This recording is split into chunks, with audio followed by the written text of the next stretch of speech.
यह कहानी एक छोटे से गांव की है जहां एक लड़की मीरा अपने माता पिता के साथ रहती थी।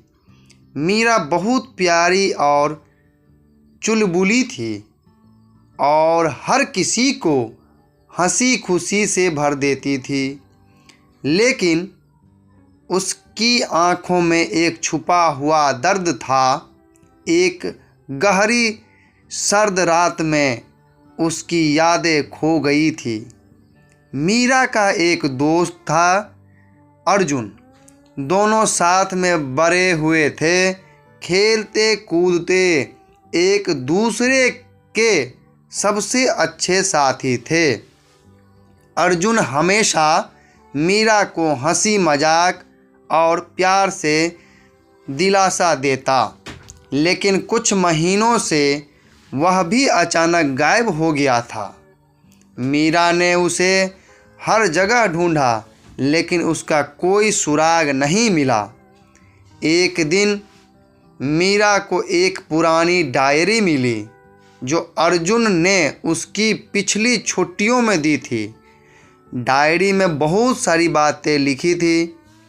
अर्जुन ने लिखा था कि वह जल्द ही मीरा को बताने वाला था, लेकिन वह डरता था कि अगर वह सच बताता तो मीरा उसे कभी माफ़ नहीं करती। हर पन्ने के साथ मीरा का दिल धड़कता जाता था और वह सोचती रही कि क्या था वह रहस्य जो अर्जुन को छुपाना पड़ा। अचानक एक दिन मीरा के पास एक पत्र आया। उस पत्र में लिखा था, मैंने तुम्हें कभी नहीं बताया था कि मैं तुम्हारा सबसे अच्छा दोस्त हूँ, लेकिन सच है कि मैं तुम्हारे लिए कुछ और महसूस करता हूँ। मैं तुमसे बहुत प्यार करता हूँ और यह रहस्य तुम्हारी यादों में कभी नहीं रहा। उस पत्र को पढ़ते हुए मीरा की आंखें से आंसू बहने लगे।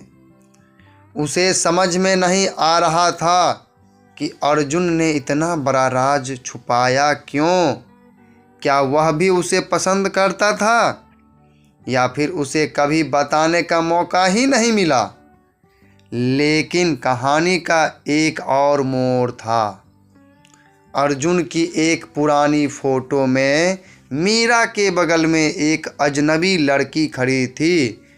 उस लड़की का चेहरा मीरा के लिए अजनबी नहीं था, वह खुद थी। मीरा के पुराने बचपन की तस्वीरों में मीरा की यादें खोने से पहले वह लड़की की उसकी जीवन की सबसे अहम हिस्सा थी। वह लड़की उसकी दूसरी पहचान थी, जिसे अब उसकी यादें मिटा चुकी थी। अब मीरा को समझ आ गया कि अर्जुन ने उसे क्यों छोड़ा। वह खुद भूल चुकी थी कि वह पहले किसे प्यार करती थी, और वह अजनबी लड़की भी कभी मीरा ही थी।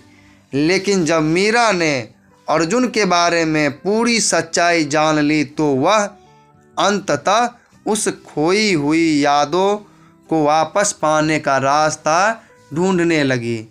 अर्जुन और खुद के बीच के रिश्ते को फिर से शुरू करने के लिए क्या मीरा अपनी खोई हुई यादों को फिर से पा पाएगी? क्या अर्जुन उसे माफ़ करेगा और उसका साथ देगा? ये बात तो समय ही बताएगा।